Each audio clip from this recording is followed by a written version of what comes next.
English dictionary में meditation शब्द को मनन या चिंतन के रूप में परिभाषित किया गया है।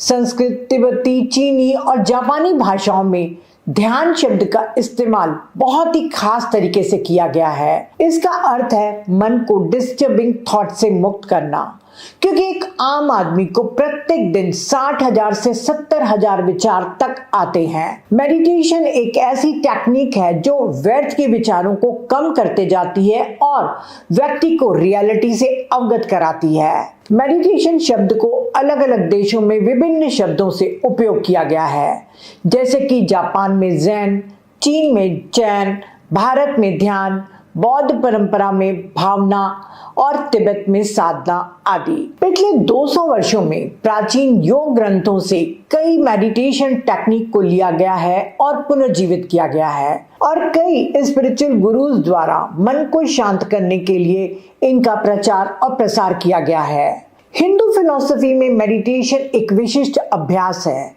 जिसका वर्णन वेदों में मिलता है, जो हिंदू संस्कृति के सबसे प्राचीन ग्रंथ हैं।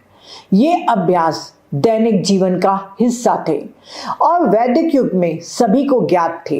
वेदों, उपनिषद, भगवद गीता, पतंजलि योग सूत्र, योग प्रदीपिका और तंत्र ग्रंथों में मेडिटेशन की व्याख्या की गई है। मेडिटेशन टेक्निक में किसी देवता की कल्पना करना, प्रकाश पर ध्यान देना, मंत्रा चैंटिंग करना, शरीर में बहने वाली ऊर्जा की कल्पना करना, चक्र पर ध्यान देना या सांस पर ध्यान केंद्रित करना आदि शामिल है। विज्ञान भैरव तंत्र में 112 मेडिटेशन टेक्निक बताई गई हैं, जो अल्टीमेट रियलिटी को महसूस करने के लिए भगवान शिव द्वारा देवी पार्वती को सिखाई गई हैं।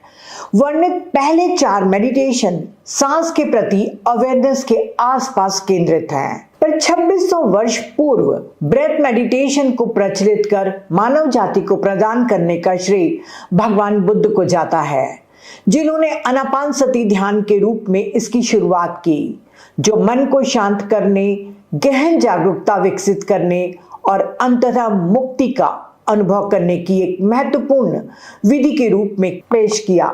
मेडिटेशन जो कभी साधु संतों और मॉन्क्स के द्वारा अभ्यास किया जाता था, आधुनिक जीवन में इसकी प्रासंगिकता बढ़ी है।